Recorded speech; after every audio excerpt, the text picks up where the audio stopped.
Live on WFLA Now. This is Run for Fun with running enthusiast Leigh Spann. All right. Thank you for joining us again in the WFLA Now Stream Center for the second episode of Run for Fun. This is our digital show that focuses on helping people learn to enjoy distance running and walking. I'm meteorologist and, as you heard, a running enthusiast, Leigh Spann. Because in episode 1, if you haven't listened, you can go back and listen, but I told you about how I found the joy in this sport and that I really wanted to share that joy and have others feel it too. So I created a show to help people not be so surprised when I tell them that running can be fun. And joining me is Tampa running coach Maria Williams. Maria, she coaches people from really the beginning of their running journey to people who've been running for decades. Yes, and we're excited to be here. We got some really good feedback about last week. People were surprised to hear that we were not athletes as kids. We're far from it, actually. I mean, because I do think that people, when people tell them that they love running or love any sport, they think, okay, well, that person's been doing it their whole life. I can't just jump in. Sure. Both of us just jumped in at one point. Yeah, and I am the least likely person to start running. And look, I have a career now of it. So you never know what you can do if you put your mind to it. Right, and find the joy in it. I mean, if you force yourself to go out and run every day, no, it's probably not going to be something you're going to stick with for the rest of your life. So, one of the things that can add that joy is making running and walking a little more comfortable by having the right gear. And that's what we're going to talk about today. You got to have the right gear on. You would never go out and play football without pads on and helmets on. You got to have the right gear. You just have to know what to buy. Plus, you got to look good. I mean, it's better to look good than feel good, right? And one of the things that Maria and I have talked about is if you are new to running or you might go into that running store, it is overwhelming. Well, yeah. And I think it's funny. I work at St. Pete Running Company, actually, and I'm surprised at how many people come in and they say, well, I'm not a real runner. Just I'm not a real runner. And let's just get rid of that story because it's not true. Like if you walk run, you're a runner. If you run really easy, you're a runner. Like if you don't do races, you're still a runner. You can be a recreational runner. So, but people are really intimidated and they're afraid of what the store is going to look like and how they're going to be treated when they go in.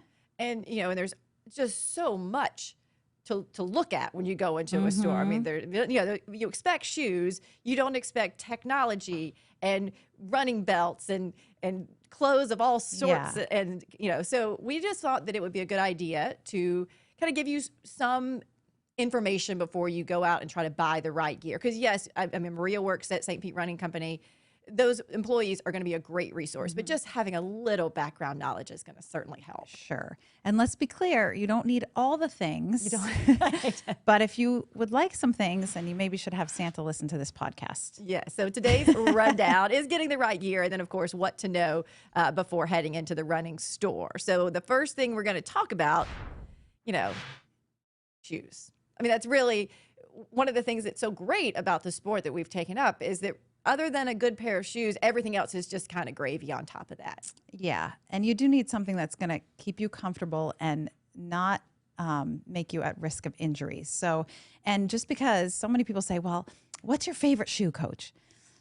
What's my favorite shoe for me is not necessarily what's good for you. So it's always good to go in with a mindset of that you're just open-minded when you go in. And I've also heard sort of, that's okay, Leigh, I bought good shoes. And I'm like, well, does that mean you spend a lot of money? Yes, it means I spent a lot of money. Sometimes the most expensive one isn't the one that's going to be great for you. So yeah, it's true. And it can be a little bit more even than just how it feels on your foot, because this is where you actually want to get some sort of professional to look at how you run. Yes. We are lucky in Tampa. We have a lot of really good running stores that all really do well with this. So no matter what area you're in, there's a good running store to go into. And you should ask them to watch you run or watch you be on a treadmill, or sometimes they'll put your feet on a pad to kind of see what your ankles are doing and what your hips are doing and what your knees are doing. And they can tell you which type of shoe is best for you. And so sort of when she mentioned those ankles, let's talk a little bit about pronating and neutral. Not as many people do supination. So you've watched people run. So what is, I wrote the ankle kind of tilts in, but give people a little bit more explanation of that. Yeah, when you pronate, it typically actually comes from the hip. It comes from weak hips. Typically, because we're going forward and backward all the time, our hips get really weak. We're not doing a lot of side-to-side action. And when you're running, you're on one foot every time you land. So if you're not good at doing a one-legged squat, then you're going to have injuries down the road. So you kind of have to keep an eye on, what your ankle's doing when it lands, when it hits the ground. Sometimes your ankles can turn in. That can lead to knee problems, can lead to hip problems. But ideally, you would want to get, if you pronate, you would want to get a shoe that has a little bit of stability in it to kind of pull you back to neutral. And so, first of all, you would want one of the employees to say, look at that and say your ankle turns into the in or out or not, because you can't really feel that because you're just so used to how you run. You can feel it over time if you're running a lot of miles, but typically if you're just starting, you're not going to feel it. But it can lead to problems down the road. Some pronation is good, actually, a little bit. But I always suggest, doing strength training to keep the hips strong. Standing on one leg when you brush your teeth, that kind of stuff, that can make your hips really strong and is overlooked a lot of times. So one of the things I've actually don't know is I know that I don't need stability shoes, but is it written on the box, or do you really need the employee to say this is a stability shoe and this is a neutral shoe? Yeah, the employee will tell you. They don't advertise it, in the stores. You can see the little strip on the inside if you know what you're looking for, but you really want an employee to tell you.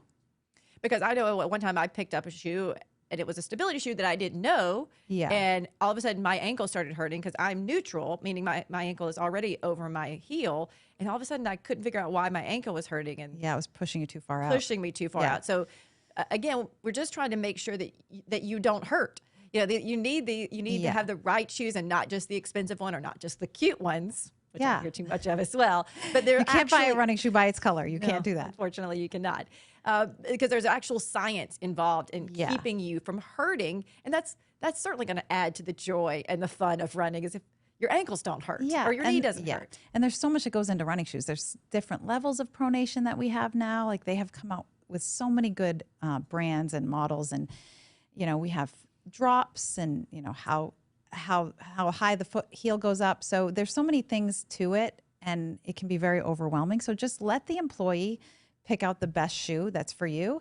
And then they should give you some suggestions like 1, 2, or 3. And then it does come down to what feels the best on your foot. Your foot is very smart and it will tell you. So as long as you are in the correct shoe, you can then go by comfort. And all right, let's talk about one thing that is kind of frustrating to me is that you have found a shoe that fits you perfectly. And you buy it and you buy it again. And then it's not the same. And then the next version of the shoe is different. So people need to be aware of that if all of a sudden you buy a shoe and it feels very different, it may mean you got to go back to the drawing board. And actually over time, a lot of people say, this is my shoe and this is my shoe for life. But the reality is, like, the more efficient you become at walking and running, you actually get stronger and you might not need a stability shoe anymore after a few years of running. So you should go and get periodically checked and, see if you're in the right shoe. And again, if something if you buy a new shoe and it doesn't feel the same, it might just be that they've changed something. They change it every single, well, not every single year, but a lot of years they change it. They try to upgrade it, but sometimes the upgrade is not for you stellar. Well, it may mean that it's a perfect shoe, that it becomes the perfect shoe for someone else, but it just now is not the shoe for you. So after you find the shoe that you love, keep buying that one, the one that makes you feel happy, the one that. And but eventually, I'm just giving you a tip that I didn't know was going to happen, is that they will change that. And let's also talk a little bit before we get off of shoes. How long you can wear one pair before you need to go to the next one. A lot depends on the person wearing the shoe. We like to say 300 to 500 miles, depending on weight and how many miles you run. It can depend. Your shoe's going to last longer if it has 24 hours to breathe in between. So I often alternate 2 different shoes. That's helpful. And then they last a little bit longer. And the other thing about shoes is that over time, when they start to wear out, you'll start to feel aching on both sides. So you'll know when it's time to get a new pair. And Both sides. Yes, and some shoes can last a little longer, and Yeah. that's also a question that you want to ask when you go to the running store. Again, we're giving you some information, but this for a specific shoe, the employee should know roughly how long. Yes. And please, if you've been wearing the same pair of shoes for years and years and years, it's going to hurt you. You need to at some point get new shoes. Yeah, it's 300 to 500 miles for most shoes, and that's including walking. So if you're wearing them around the house, they're going to wear out faster. So I would find a different pair of shoes to wear around the house, or to do something else, or do cross training with. All right. So the next thing we want to talk about, something we don't have to talk about much around here, but running in cold weather. So this is a picture. If you were watching last week, my very, very first race ever, I was in 30-degree weather and I had no idea what to do. So I had to go and buy this. And I just thought we should talk about the cold weather, because as people start traveling for Christmas, and we want you to be consistent, but being in Florida, you have to think about running in the cold and walking in the cold a little differently. Yeah, and quite honestly, in Florida, we get a little bit afraid of the cold, but really you can run at very cold temperatures as long as you have the right clothing. So, yes. And Maria, you did grow up in Maine. Yes, and so I she ran. has a little different. She has a little different perspective than most Floridians. But I still warmed up when I ran. Yeah, I don't know. I'm just gonna mute that phone. I don't know who's Somebody's calling in today. Someone's calling in to us. Somebody's today. so excited about running shoes. Yeah. So I think, like, when you're dressing, just remember that in 10 minutes you're gonna be warm. Yeah. So just make sure you don't overdress. And that can be a real, especially for someone who, we spend 9.5 or 10 months in very hot weather. We pile on the clothes when it drops below 70 degrees. So I put in this graphic, dress for 10 degrees warmer than it actually is. So if you go somewhere, or if it happens to get cold in Florida, and it's 40, you want to at least dress like it's 50 or maybe even more. So when you first step outside in what you're running in, you should be cold if you haven't started running yet. Yes, you want to be cold for the first 10 minutes. Because you will immediately get overheated once you start running. Yes. Under 30, it starts to get a little different. I would wear gloves and something over your ears, because your hands, no matter what you're doing, your hands and your ears get cold under 30, but we don't get that weather very much here. Right. I've run in as cold as 8 degrees. That's pretty rough. Yeah. But even then, you cover up. But the bottom layer, especially when it's cold, still needs to be what we call moisture wicking, because even though it is 35 or 40 degrees out and you have all these clothes on, you're still going to sweat. And if that wet clothes sit right next to you, you're actually going to end up being colder. Yes, cotton is rotten, we say. Cotton is rotten. It's rotten when you're running. It's on your feet too. It can lead to blisters. It's not going to keep you warm. It's just going to stay wet.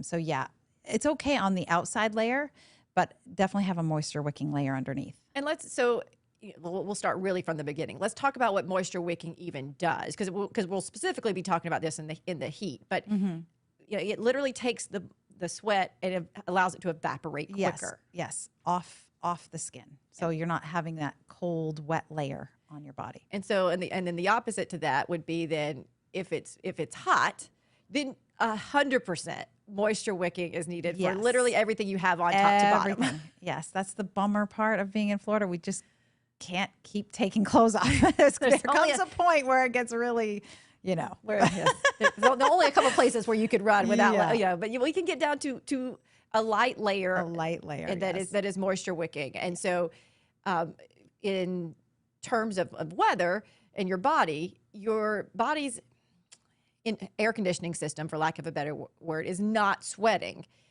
The air conditioning is the evaporation of the sweat. Yes. And so it actually pulls the heat out of your body when the sweat evaporates.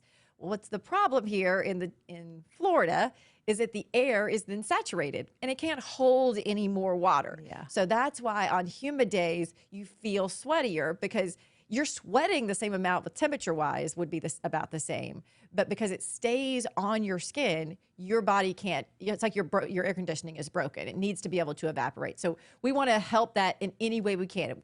Moisture wicking clothes. Any sort of breeze you might be able to find, like you can get next to Bayshore Boulevard, there's a little bit of a breeze that'll take that sweat off your skin, and just even a little bit off your skin will help bring that core body temperature down a little bit. In the summer, there's not a chance. It's staying on. Yeah, But sorry. But then in subsequent episodes, we will talk about how to really combat that, as much as we can. There's a lot of benefits to running in the heat, and we will talk about that later. But you can't wear clothes to make you any cooler for that. Yes, true. And so Maria and I were running together on Saturday, and I said, by the way, let's talk about lightweight, loose fitting clothes. And you said, well, there could be one a thought on both of those. So I always wear lightweight, loose fitting clothes so that as I run, the air can kind of move through my clothes somewhat. And I prefer that too, mostly. But if you are somebody that has chafing issues, which a lot of runners do have chafing issues. Doesn't matter your size. It doesn't matter your size. Then actually wearing spandex can help. That can help with the chafing, especially on the thighs, especially under your arms, the chafing. That's where I get it. If I do, it's right under here, which is a weird spot to get it. Yeah. Mine is usually on my bra line when I get it. And I don't even usually realize it till I get in the shower, and then I'm like, oh, I didn't put Body Glide there. But yeah, so I was going to talk, so anti-chafing. So, yes. So, but in the heat, you don't want the thick, they're very cute and very in style right now. They are, I guess, compression type clothes. Oh yes, but they can be kind of thick. So if you want it breathable still. You still want it very lightweight, even if it's more form fitting for chafing. And yes, there is a thing called Body Glide. That is also going to be a thing that you see at the running store. Yes, it's a great stocking stuffer. It looks like deodorant. Yes. Do not use it as deodorant. It's not going to help the sweat. It's not going to help you smell any better. But you put it wherever you often get chafing, and it is some sort of miracle. It does. It does. And actually, Aquaphor and Vaseline work just as well. Okay. I use all three. Body Glide just looks kind of cooler, but and it's not quite as gummy as. It's not as gummy. It's more. Again, it does kind of feel and look like deodorant. Yes, so that's true. It makes it a little easier to put on than maybe Vaseline. Yeah, I've always used Vaseline. Growing up, I used Vaseline. And I use it for my longer races. I always put it like all in my toes and stuff. And you don't feel gross after like 5 minutes. It goes away, but it prevents blisters and it prevents chafing and all that stuff that you don't want to be stopped from running because you're uncomfortable. That's not fun. And it will get uncomfortable very quickly. Yes. And even if, as Maria said, even if you didn't notice the chafing, which a lot of times you will, as soon as water hits it in the shower, it is as if the water is burning you. It is terrible. It is absolutely terrible. It is not a fun thing. So I question my life choices every time it happens. and why didn't I do something to fix this? Yes.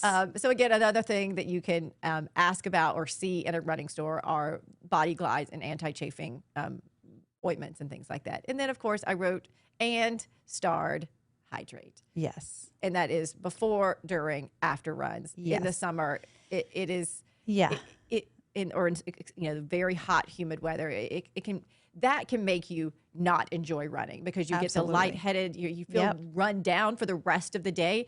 I mean, if in our previous episode, I talked about how I did this thing and I thought it was going to be a one and done half marathon, and then when I wasn't and I kept running, I was like, oh, I didn't know you're going to feel so run down all day after a race, even after a short run. I didn't know that I was supposed to be putting electrolytes in. I didn't know I was supposed to be drinking protein afterwards. So things you just have to learn. Yeah, and there's a lot of controversy when it comes to that because people are so anti-sugar.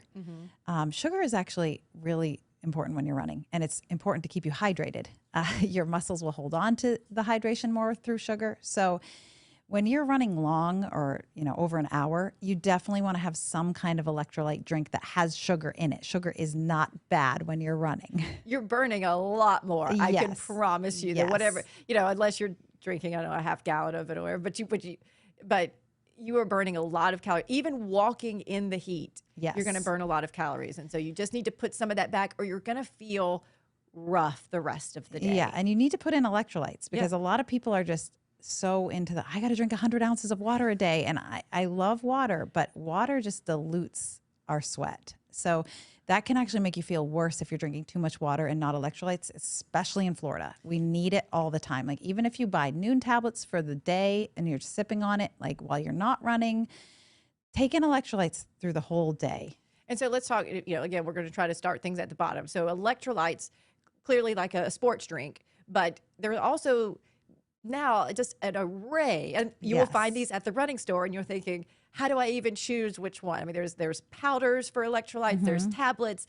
Just pick one. Pick the one that you like. Yeah, and there's flavors. There's also there's now Noon has recovery. Noon actually has ones with calories now. They didn't used to have calories And caffeine. And you really kind of want to think when you're running, you want the calories. Yes. When you're not running, you don't need the calories as much. So pick something that has it's less calorie dense, doesn't have as much sugar after you're running, or later in the day. And then when you're running, take in the sugar stuff. Well, and one of the things that Maria taught me, and I try to tell people, even who, again, are not necessarily exercising, just living their daily life here in Florida for the 6 months out of the year when it's painfully hot, is she kind of alluded to it just then, but think about, you have a certain amount of electrolytes in your body already, right? Like the salt and so you sweat that out. And then if you only put water back in, then you're diluting what's in your system. So it makes it harder for your body to recover rather than better just by putting in the water. And this is literally if you are just walking around running errands. Yeah, especially in Florida. In July, August, and September. If you're sweating a lot, just moving around the house and do it, 1 or 2 electrolyte drinks. Yeah. Will help you out tremendously. And liquid IV, that's another good one. You can get that at Costco. All good stocking stuffers, Noon tablets, all good stocking stuffers for runners. So, and then this is we talked about just terms to know so that, there might be a sign at the running store that says compression or running belts. And we just kind of wanted to run through some of those and say what they mean, why you would use them, that kind of thing. And so, Maria, I want to talk to you a little bit about compression. So obviously, a lot of women will use it because it makes them look nicer. Yes. It literally compresses your body in. But why is that important for running or exercise? So compression actually is best for recovery. Okay. It brings blood flow to the area. It helps the muscles recover. It helps circulation. They did a lot of research on, compression socks and whether they help during a race. I wear them, so I'm interested to hear if I'm wearing them correctly. So the reality of it is they can't find any research that says it helps you, except for that if you think it helps you, it helps you. So if you think, yes, it is a placebo effect while running. It definitely helps you after the race. It helps you recover. It helps recovery go much faster. And if you're doing multiple days in a row of running, it's really good to have compression socks, or they have compression boots now that are really cool. They pump up your legs and they're very, very fun. And actually at our running store, you can rent them for a short amount of time. Which that's pretty smart because they're not cheap. They're not cheap, but then it's kind of fun to they feel really good. So if you have think of it like a blood pressure cuff. Yes. Like how it blows up. It's just like that, but it covers your whole leg and it feels pretty nice. Yeah, it feels really nice. So yeah, compression is very helpful. And if you use them and think you run faster, then you run faster. So you should use them. And they have socks and they have just sleeves for like calf sleeves. They have arm compression. They have clothes compression. So it's really good if you have an injury too. If something's bothering you, it can hold it in place a little bit better. So it's not, so jarred while you're running. That can help as well. All right. And then running belt. So this can be any number of things. It can either hold water or little bottles. It can just hold your nutrition. And I wrote gels and nutrition at the bottom, but we can kind of bring these two together, I guess. Yeah, they have also running belts are good Christmas presents. Yeah. They make so many good, pretty ones now that don't they used to back in the day just jostle all over your body. It was so annoying, but now they sit really nicely in place right around your stomach. They have ones that have phone in there for your phone so you can listen to music. the little bottles they have many different size bottles that you can kind of play with. We also have hydration packs now. So if you're doing something really long and you don't want to worry about getting water or putting out water for yourself, you can wear it on your back. All sorts of things. Yeah. So, when we're talking about, if you're just going out for a 1 hour walk, you might want to have your phone. You might want to have something to eat along the way and some water. And these belts are really, really helpful for that, because a lot of times when you get home, you jump in the shower, you may not adequately hydrate when you first get home. So just have it out on with you. And I think it's important to carry your phone anyway, because there's been so many people get, when you get a little tired, you kind of trip and fall, and anything can happen. So it's good to kind of have your phone just in case something happens. You can always call a friend or Uber. Yes, true. just There's been many times when I've thought about Ubering, but no. All right, done with this run.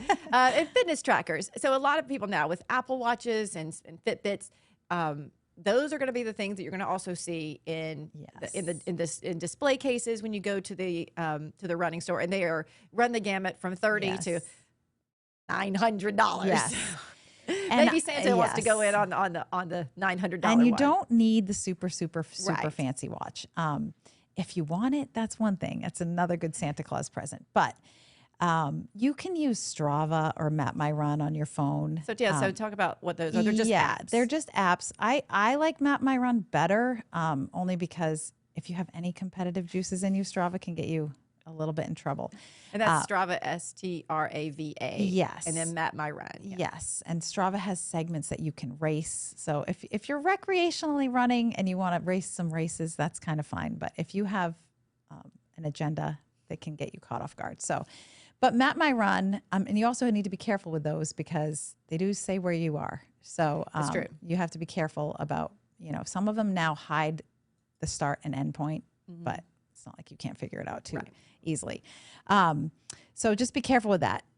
The Garmin watches are great. And they are literally connected to a GPS. Yes, so. and they run by satellite, so they're pretty accurate. They're not 100% accurate, but they're the closest you're going to get. So I have a love-hate relationship with them, because I feel like sometimes they make my runners run too fast on their easy days. So I don't really love that. But if you are just getting started, you can get like a bottom of the line Garmin for like probably around $150. You don't have to get the fancy $900, running metrics, all of that stuff, unless you absolutely want it. And then you can just, it lets you know how long how long you've walked or run. It kind of lets you know each split, each mile, which one was faster, which one was slower. A lot of them do track your sleep as well. So, and I know Apple Watches, so many people have Apple Watches, and they do something, and they also work pretty well for this. But you probably, if you have a nice band on your Apple Watch, you probably want to go back to just kind of the and silicone Apple Watches are not as accurate with GPS. They're fine. If it gives you a ballpark, they're fine. Yeah. And if you're using the same watch every day, that's fine. But yeah, my thing with the devices is that sometimes they don't allow us. We can get a little caught up in not resting enough. I don't know how us type A people just end up doing that. But I'd go on a 20-mile run at some point, and then my watch would be like, you need to walk more, and you didn't close your ring. And I'm like, wait a second here. So they don't know everything. They don't know everything. Technology. It is a tool that you use without being in excess about it. And then foam rolling, and they even have, and I know, super trendy right now are those massage guns. Yes. But the old school is foam rolling, and I'm going to be real hypocritical and say how important it is, because I certainly don't do it nearly as much as I should, but it's so important, and it hurts. It does hurt, and it's mostly important for injury prevention, actually, because it just keeps your muscles supple and able to move. So I usually tell people to use their foam roller before they run.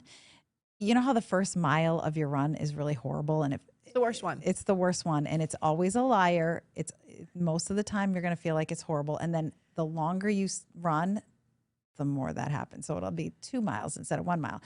But if you foam roll before, it prevents that from happening. So you're a little bit warmer. Your calves are a little bit warmer, and you're able to start that run off a little bit stronger. And those are super cheap. They're literally just a and they make travel size. Yeah. Just a Yeah. piece of foam that's in a cylinder. And if you go to a running store, I know at my running store, you can ask for foam rolling exercises, and we give plenty of exercises. We also do foam rolling classes. So it's worth hooking up with a running store and seeing what they have to offer for classes on foam rolling and learn how to do it correctly.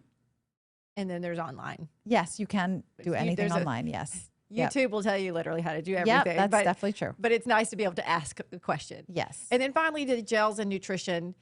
This is mainly as you get into longer distances, longer walks, longer runs. You actually do need about 100 calories an hour. Yes, if you're running easy. Yes.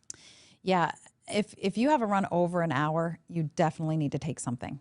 Even if you're an hour and 15 minutes, I'd take something at 45 minutes. And so these gels are little packets of 100 calories, and then you can easily carry them, or or like jelly bean. They're like jelly beans. There's little sport beans, and you just, interestingly enough, even though you're out exercising, your body is working really hard. You need to take care of it. That's one of the reasons why people don't love it, is because they think that they don't need anything else. Their body is working so hard. True. Yeah, and these specific gels, there's tons of them. They're designed to do what they're supposed to do. So many people will be like, oh, those gels are just not natural. I'm like, well, what you're doing is not actually natural. So we have to create things that are not natural to do something unnatural. Also, your stomach needs to be trained with these gels. You can't just go out the door and just start taking in gels and taking in food when you're running and expect it to go well. A lot of stomach distress can happen when you're first taking gels, but you kind of got to stick with it. You got to train your stomach like you train anything else, and never run on an empty stomach. Never. I don't want you running on an empty stomach, not ever. I don't want that ever happening. So even if you can't get something, if you get up in the morning and you're going to run, just take a gel right before you go. It's 100 calories. You don't have to have a Thanksgiving dinner before you go run, but you do need to have like 100 calories of some kind of carbs. And would you, just to help people out, like, because a lot of people do say that, well, I'm not hungry when I wake up. Yes. I've taken just a piece of bread and some peanut butter, folded it over, and noshed on it while I was putting clothes on. Like, I do a Fig Newton. Yeah. Sometimes I do a Pop-Tart. Something that's quick sugar that's going to go into your bloodstream and start it. It helps so much when you're running. It's going to make it so much better. And actually, people say fasted cardio, that's the thing, but actually you burn less calories if you don't eat. So, and you have so many metabolic problems if you do it over and over again.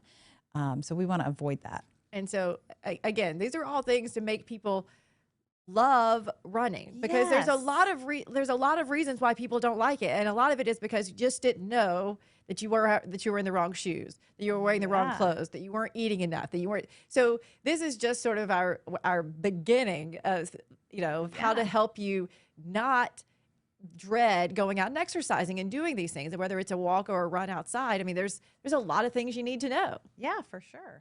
And so we hope that this is kind of helping you feel a little less overwhelmed when you walk into the running store, because again, having that right equipment is just the very first in a many elements of learning to enjoy this sport. And over the next couple of weeks, we will talk more about the elements. Don't forget your sunglasses too. Oh, put them on. You got yours? So they have some real fun running glasses. Sunglasses at night. And so, your hats and sunglasses, all of those things. I think, yes, especially with the. You don't want to squint. Yes, you don't want to squint. The gift giving time coming. Those are fun things to get if you have a friend who is really into running or walking. Believe me, they can't have enough sunglasses. No, they got to have them to match every outfit, right? It's better to look good than feel good. You do feel good when you look good. Yes, you do. Well, and you know what? If you're struggling with motivation, there's nothing better than getting some new running gear to get you motivated to get out the door. And so, as you get this now, maybe for over the gift giving holidays, and we start the new year, then you have your New Year's resolution, and we're going to try to keep everybody being very consistent. Yes. Whatever it is. Doesn't matter if it's hard, doesn't matter if it's long, We got to be consistent. That's Gotta right. Get out there. So, let me just remind everybody, because we are obviously live right now on the WFLA app, the WFLA.com, YouTube TV, and the Max Defender 8 app as well.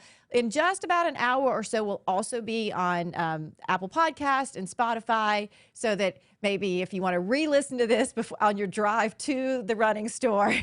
And please remember about going in a running store that it is not scary. Everybody wants to help you. Everybody wants to help you. There's nothing more that runners want than more people to run. We just want more people to run with. So don't be 100%. intimidated. Don't be scared. It's not. Nobody cares how fast you are or how slow you are. Like, nobody cares about that. Nobody cares. So just come in and get the job done.